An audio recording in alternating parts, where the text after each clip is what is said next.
Richard, wow, this place looks amazing. Just imagine, when my plaza is built here, I'll have each shop designed in different styles. You'll see for yourself how people will say, wow, these shops are amazingly designed. Peter, do you realize how expensive this place is? Just standing here costs more than your entire life's earnings. Its value is beyond your reach. These are the things about you that make me angry. You should be motivating me according to my thoughts. You are talking in such a way that makes me hurt and nothing else. Because I know that your words are like shooting arrows in the air. They are not valued at all. You are living in fantasy all the time. Now do you want to go home or do you want to keep making your imaginary shopping plaza here?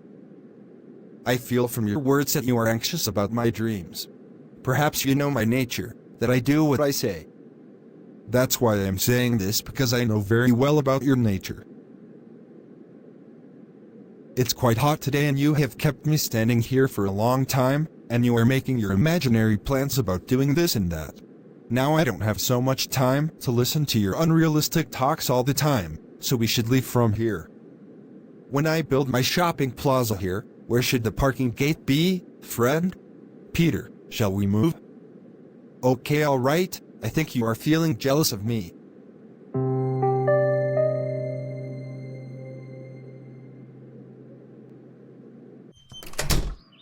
Sarah, today, I have come to see the place at the high hills, where I will open a very large shopping center after a few years. I really like the place, but I'm thinking that there should also be a nice green area on the side, and there should be parking and swings installed there so that families who come, along with their children, so children can comfortably swing in the park. Peter, yes, the kids can swing, and customers can also shop in your plaza. Just listen to me, the electricity bill has arrived, and it is quite high. Before the electricity people come to cut, give me the money first so that I can go and pay the electricity bill and come back. Please stop making assumptions. Just because I share something with you doesn't mean you start criticizing me every time. Criticism is not appreciated. I am a human being and I have a lot of plans in my head. What's wrong if I discuss them with you? Peter, there's nothing wrong with dreaming big. A person should dream big. But they should also work hard for those dreams. You lack determination entirely. You just keep making plans and then canceling them. Like you talk about things that have no logic. Now you just tell me that the place where you dreamed of building a plaza, you know it's the most expensive place in our city. You work as a waiter and make a small salary each month. Instead of focusing on your work and putting effort into what you're doing, your mind is always in stories. I'm your wife. Don't these things bother me? You've started again, and I know no one can stop you from speaking now. It's my fault for giving you the opportunity to talk like this. Peter, the parking gate and swings for children's you built later in your plaza. But please pay the bill. Anyway, make me a good cup of coffee. I have a headache. Okay, I'm going to make coffee for you. I hope may God gives my husband some sense so he can move away from these empty words and act in life with full determination.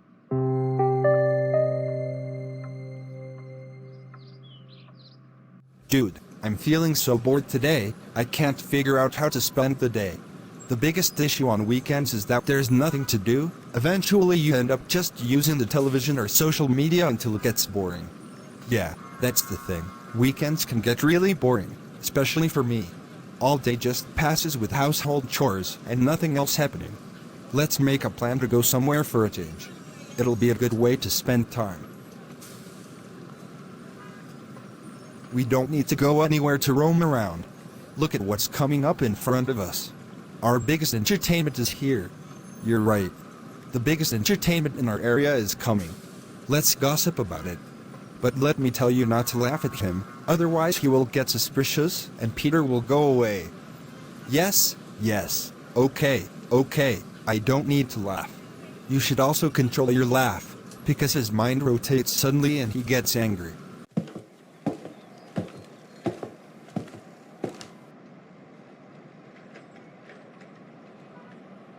Peter bro, how are you? I hope you're well. I was missing you a lot today. It's good that I found you here, otherwise I would have come to your house to meet you. Yes, Today I had a day off from my restaurant, so I was getting bored at home. I'm actually on my way to meet a friend now. We're your friends too, your younger brothers, and for us, you're a blessing. You're such an understanding person who lives in our neighborhood and has knowledge about everything in the world. Let's have a chat. Big bro, you was planning to start a cloth factory. Have you completed your plan? No, I cancelled my plan. I started feeling that even if I start a cloth factory, will it be successful or not?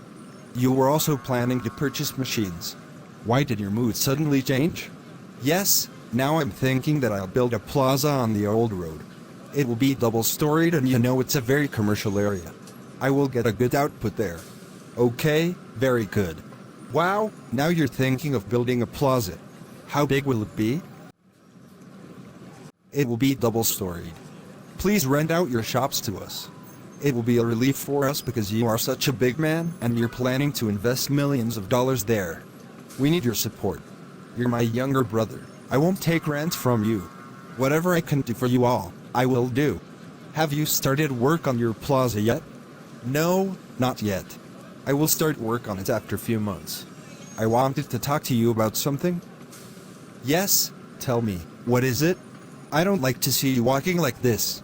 Why don't you buy a personal jet for yourself? You're such a big personality. I cancelled it for this reason. I don't like that the people who live around me don't have a personal car, then how can I use jets for me? That's why I cancelled this plan. Our heart is filled with love for you. That's why you're our most favorite personality. Thank you so much for your kind words. Now you can go meet your friend. Thank you so much. Always welcome. Brother, just answer the last question and then you can leave. Yes, tell me, what is it? Peter brother, you have a very impressive and strong physique. You don't belong in a restaurant job. You should be a superstar or a big film producer, even a hero. Why are you wasting your time here? I remember last year in the park, you mentioned that many big film producers offered you roles, but you turned them down saying you didn't have time. Since that day, me and our friend have been so impressed by you. You're not thirsty for fame or popularity. You're a genuinely humble person. Yes, many people have offered me roles in their films, even as a hero. I was offered millions of dollars, but I declined. I explained that I simply didn't have the time due to my busy schedule and numerous projects. Peter brother, that's why me and our friend admire you so much. You're so modest and down to earth.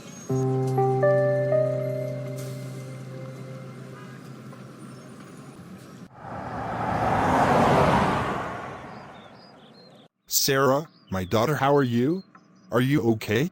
Daddy, I'm absolutely fine. How are you? Where is your husband, Peter? It was the weekend today, so I thought he would be off. So, I came here and want to meet him. Please call him. I need to talk to him. Daddy, what's the matter? Discuss with me if there is something important. The matter is something like this. I want to explain it to him myself because I have discussed with you many times before that you are his wife and you are very close to him. Please make him understand. But maybe you ignored me or you don't listen to my talks with interest. Daddy, that's not true at all. What are you trying to say? You are my father. How can it be that I don't listen to your talks with interest? I don't understand what kind of person he is. People make fun of him and because of that, they make fun of us too.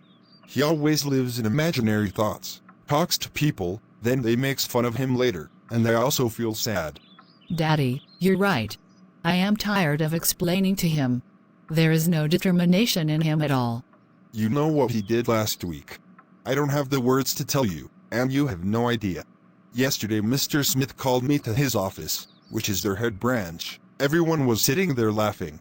Even the people sitting with him were laughing, and I was feeling so embarrassed and sad to hear them mention a man who is my daughter's husband. Daddy, why did you go to Mr. Smith's office? He's such a big businessman in our city, and I think he was also your schoolmate. Did he remember you? He's a big man now, and my and his relationship isn't the old one. I'm a poor man, but what Peter has done has made me very embarrassed. Daddy, please tell me what exactly happened that is making you so angry. Last week, Peter went to Mr. Smith's office, and you know well he have a transportation business across the country. Peter said to him, I want to buy it from you in the next few months. He said I didn't have time and asked Peter to leave. Then Peter said, do you think I'm joking with you? I came here to ask you about your transportation business. How much will you sell it to me for? Sarah, is this some kind of joke? What has happened to this person? No one understands him. He has made a mockery of life. Sometimes he says, I am opening the biggest restaurant in this street. Sometimes he says, I am bringing a very big project to this street. What has happened to your husband? Why isn't he growing up? He has never studied more than school. He works as a waiter. There is no direction in this person's life. He talks nonsense and gives people a chance to laugh at him. Why don't you make him understand? Daddy, you're right. I always pray to God to give my husband a little sense and some determination. He's always living in a fantasy world, and I feel very embarrassed wherever he goes. He leaves behind some new story and gives people a chance to laugh. But don't worry, today when he comes back, I will talk to him. Please try to make him understand. It's not right. I tried to explain to him once, and he got angry with me. You are his wife. You are with him all the time and are closest to him. You need to make him understand when he returns from outside today.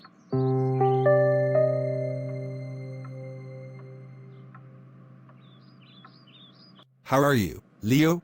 It's been quite some time since we last met. What brings you to the shop? Oh, I just came with my son. I needed to do some shopping for him because I am sending him abroad next week. His flight is scheduled, so I came to buy him some clothes. Oh, I see. Did your son get admission in abroad? Yes, Peter, he get admission in abroad. You're such a strange man. Sending your son so far away from home. A parent sacrifices a lot for their children. If my son can get a good education abroad and settle well after completing his studies, it will be easier for him. You will never understand my point. All right, fine, tell me, what are you trying to say? I'm trying to say that in a few months, I'm going to open a very large institute in our city. If you're sending your son so far away from yourself, you should get him admitted to my institute. He will receive quality education there. Peter, not everything is a joke. Maybe you don't realize how conscious I am about my children's education. You always talk about imaginary things that have no truth in them. What do you mean by that? I'm giving you good advice, and on top of that, you're getting angry at me. First, spell the word institution for me. Then I'll believe what you're saying. What kind of person are you, giving advice to everyone without any basis? All right, fine. I can't make you understand. You'll do what you want to do anyway. I was hoping you wouldn't separate your child, so I gave you advice. And now you're asking me about the spelling of institution. I don't know what kind of person you are. First of all, I didn't start the conversation. You came to this shop and asked me. I answered you. Secondly, you're not educated yourself, which is fine, but talking about the institution's opening and misleading people. That is so wrong. If I'm not educated, my wife is educated, and she will be running my institute. Please leave from here before I get angry at you and we end up fighting.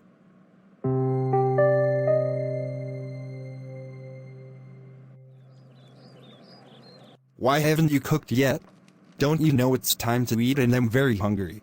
The gas in the cylinder is finished, Peter. How will I cook without gas? I forgot to refill the gas cylinder. All right, I'll go get it refilled now. Peter, right now, where are you coming from? Would you like to tell me that? Forget it, wherever I am coming from. First listen to me please. Yes, tell me, what's the matter? Should we open an institute where we can provide high-level education to children, and you become the principal of that institute? What do you think? And what role would you take there? Vice Chancellor. You started making a joke from the beginning. I'm talking seriously to you. Who started this joke?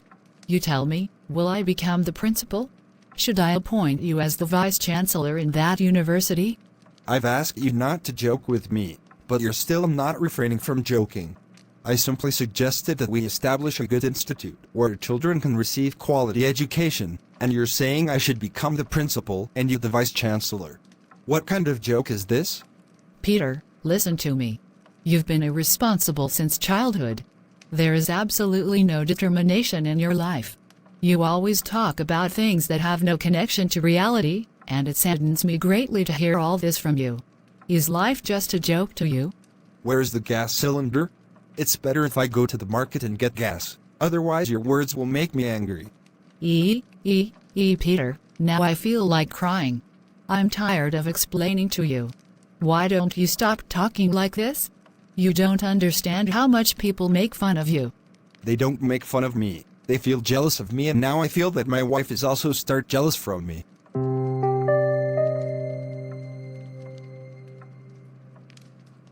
Dear viewers, by now you must have understood this episode. I would like to talk to you about something here. Some people might see this in jest, while others may be trying to learn from it. In our society, we find many people who prefer to live in fantasy rather than face reality. This character, Peter, represents those who constantly live in imaginary worlds, lacking any determination in life. Such individuals become a joke in our society, and they themselves provide others with the opportunity to laugh at them because they lack determination in their lives. However, their words can be surprising to hear, which is why we need to encounter such people in our real lives. We need to understand them and guide them that this is not right. Nowadays, this is very normal and common in our society, and you will encounter such people. When you hear their words, you will be worried and say, "What is this person doing?" This is the state of Peter in this episode. He doesn't understand things yet and is making fun of himself. People like this lack determination in their lives and have no purpose. They believe that living in an imaginary life is life, but that is not the case. When you are in practical life, you have to live practically. Many difficulties come in a person's life, and a person can face them only when mentally prepared for them, and fight with problems with the help of God. To be continued. Dear viewers, due to time constraints, I could only write this short episode. I want to thank you for your support, as none of this would be possible without God's help and your encouragement. Thank you for watching Najja Cartoons. Recently, I have been sharing my email at the end of each episode, so you can send me your life lessons, which I can then share with others. May God bless you all. Amen. See you tomorrow with a final episode. Take care, everyone. Bye. Feel free to contact me at najjaanimations@gmail.com.